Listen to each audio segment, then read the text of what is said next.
Ya. Akhirnya kemarin dia menyatakan resmi bahwa dia sudah berpisah Ya. dengan Tengku Emran. Bayu sudah pernah memprediksi atau gimana melihatnya hari ini? Sebelumnya saya ikut prihatin dengan perkawinan yang gagal dari seorang Bella. Cuma saya pernah kan bicara di salah satu di kapanlagi.com, ada di beberapa juga media di 2017 dan 2018 bahwa ujung dari perkawinan dari Claudia Sintabela akan retak, akan berantakan ataupun hancur ataupun cerai, karena memang tidak ada keseimbangan antara pengorbanan seorang wanita dengan laki, dan sudah semaksimal mungkin Claudia Sintabela berupaya tapi tetap kurang penghargaan. Tapi kalaupun memang bahasanya bercerai baik-baik, sebenarnya tidak baik-baik saja, juga memang ada perselisihan, tapi di situ kan Bella merasa yang harus dingin, harus bisa menerima keadaan yang sekarang harus dihadapi.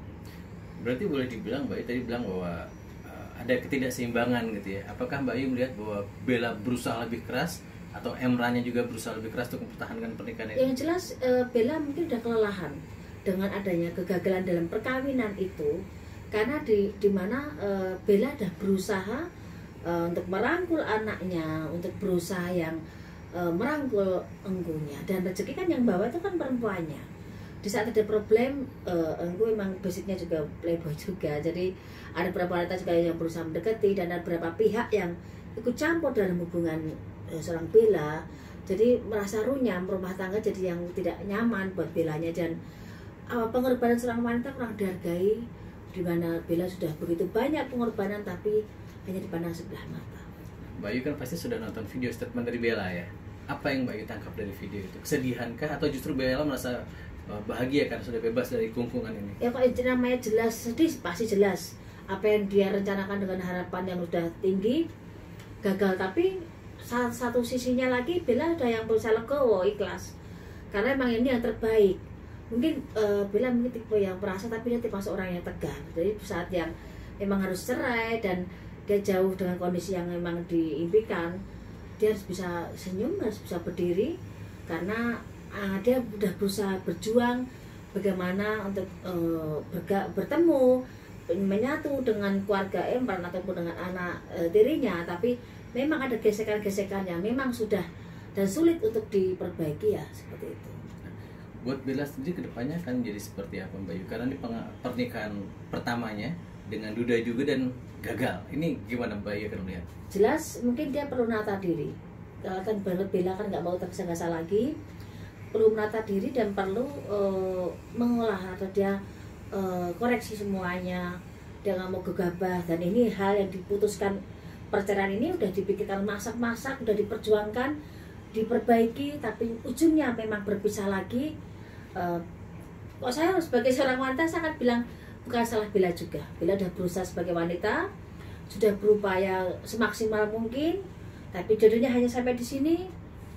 Dan Bella memang masih ada kesempatan untuk menikah lagi, itu masih ada, dan nggak tahun ini, jelas 3 tahunan lagi, karena tahun ini banyak orang yang menikah tapi mundur semua dari jadwal karena adanya virus corona ini. Menarik ya, karena Mbak Yu bisa memprediksi hampir ya mungkin 3 atau 4 tahun ke depan. Gimana Mbak Yu bisa melihat? Jadi gini, terawangan itu jangan jadi patokan.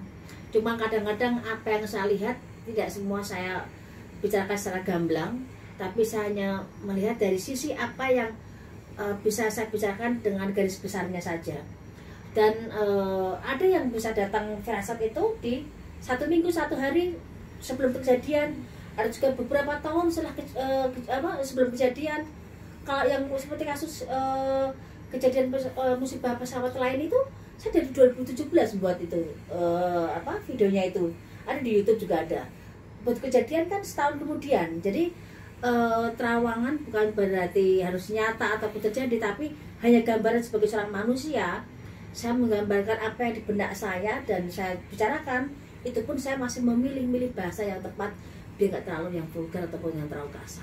Baik, terakhir untuk kasus Bella, statement Bella kemarin, perceraian kemarin itu sesuatu yang mendadak atau memang sudah proses panjang? Sudah proses panjang. Dalam 2 tahun itu memang sudah pergulatan luar biasa, karena begitu memasuki pintu gerbang perkawinan, sebenarnya Bella udah yang agak kewalahan, tertatih-tatih mengimbangi pola pikir dan arogansi sebagai laki-laki yang bicara ataupun bersikap terhadap Bella. Tapi Bella sebagai wanita, dia berusaha merangkul anaknya, merangkul suaminya dengan jerih payah juga baik. Dia mengalah untuk tinggal di Malaysia, dan nyatanya apa yang diperjuangkan gagal. Itu yang terbaik buat Bella, karena ini bukan akhir segalanya. Bella masih punya kesempatan, masih bisa mulai hidup baru lagi dan bertemu jodohnya di Jakarta nanti. Terima kasih Mbak Yu. Sama-sama. Nanti nih mau ke videonya Bella.